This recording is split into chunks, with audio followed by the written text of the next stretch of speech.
and again, I guess I don't like it, Alex, but because it does run that risk. The big, huge risk is what would the global government be, and would it be a government you'd like, and what would happen if it did become tyrannical? And you make great points that borders are there so you can flee and have the sanctuary of it. But then on the flip side, though, if you truly had a good global government, wouldn't that reduce the chance of war? That's how the globalists sold it, but their internal documents have come out. Well, I'm just saying from a layman's point of view, if the global government were indeed good, and let's say say we're being utopic here, pigs fly, and we'll take the best thing we can and say that it's a good global government. Well, and elected and all of that stuff. Well, wouldn't that kind of help to eliminate war? Because now you got so much animosity with these borders and between countries, and how often are they manipulated and turned against each other yes. to kill each other? Isn't war kind of a way to reduce the world population? That's what they're doing. That's what I'm saying. The group setting up the world government wants it so big blocks of the government can make rules on countries and have a pretext to invade them. What I'm saying is the global government's here, and it's being set up by people that want to use it as a tool of empire. That's all the world government is a private corporate empire. Well, then I can unequivocally tell you I oppose it. Good. And we'll work completely against it if that's what it truly is turning into. That is exactly what it is, Governor, and it's exciting to have you hearing the facts and saying you're going to oppose the global government. And anytime I can brief you or give you any solid research or information, I know you're a busy guy, I would love to provide you original statements by the entire leadership of this group. No problem. I'll get them from you when I get back from surfing, Alex. You haven't had a chance to go surfing yet, have you? Yeah, I have not. I thought I'd be in Mexico by now, but you know what? My mental attitude was this. I thought, I'd rather stay up here, get everything done, get it finished, lock, stock, and barrel, lock the door so that when I do go to Mexico, I don't have to come back till May or June. Well, when I talked to you a few weeks ago, you were not going to do Raw because you wanted to go surfing, but I guess you decided to do it. Well, it came down to certain things happened behind the scenes which were positive, and it came down to promotion of the show.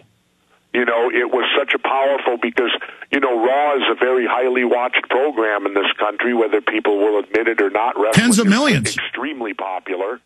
And between the network and myself, and we felt that it was a very strong promotional tool that we should use to attempt to ensure the success of the show. So I kind of swallowed my ego a little bit and my personal feelings or animosities that may have been lingering out there a little for the good of the show. It's the old sacrifice, You may have certain things that you don't like, but for the good of the big picture, you're willing to, sacrifice for the success of it. And call it compromising a little. Compromise doesn't mean you're a bad person.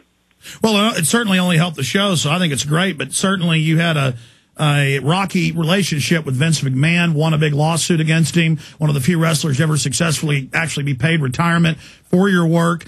And, if people live long enough, it's kind of good to become friends with your enemies again.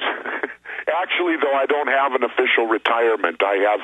It's the result of the court case, but I call it my wrestling retirement. There is no retirement in wrestling. But are you and Vince friends now? I guess if you'd use the old cliche of keep your friends close, but your enemies closer. So I would say he lies somewhere in between friend and enemy in the closeness. Well, I tell you, there's probably 50 million, 60 million wrestling fans of that form of theater out there.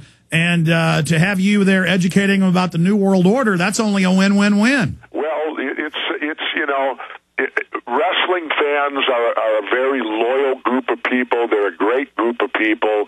They take a lot of abuse because they like the sport. But what people need to understand is wrestling is like ballet with violence.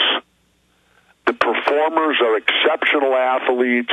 It's a great form of entertainment. I used to always tell people, when people go to the wrestling matches, they get so enthusiastic, they leave it all there.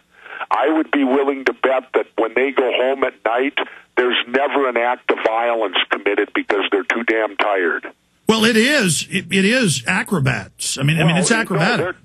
What it is, it's very ad-lib. People don't realize it's like live theater. It's like looking at live theater as opposed to a movie. When you do a movie, if you screw up a shot, they can shoot it 10 times until they're satisfied. When you do live theater, when you say the line, it's gone. You cannot bring it back. Let me ask you this question.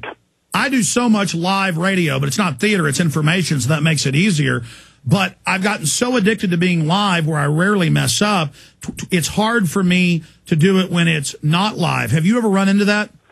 No. In fact, I'll tell you the funny story. I used to have a personal, pride in myself that I would never use a teleprompter.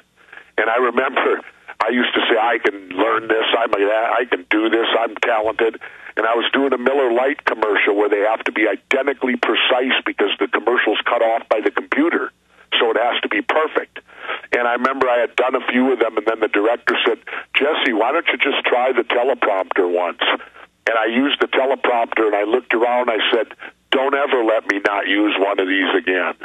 Absolutely. They are so great. And so there are cases where modern technology defeats old, no matter how pride gets in the way and all that stuff. So, it's one of those situations. I want to throw the number out. We're going to take a few calls directly for Jesse Ventura about the new TV show that premieres next Wednesday, 10 p.m. Eastern, 9 p.m. Central on True TV. It's called Conspiracy Theory, 1-800-259-9231. We are live on this 27th day on this Friday, Black Friday edition, 1-800-259-9231. Take a few segments of calls straight ahead.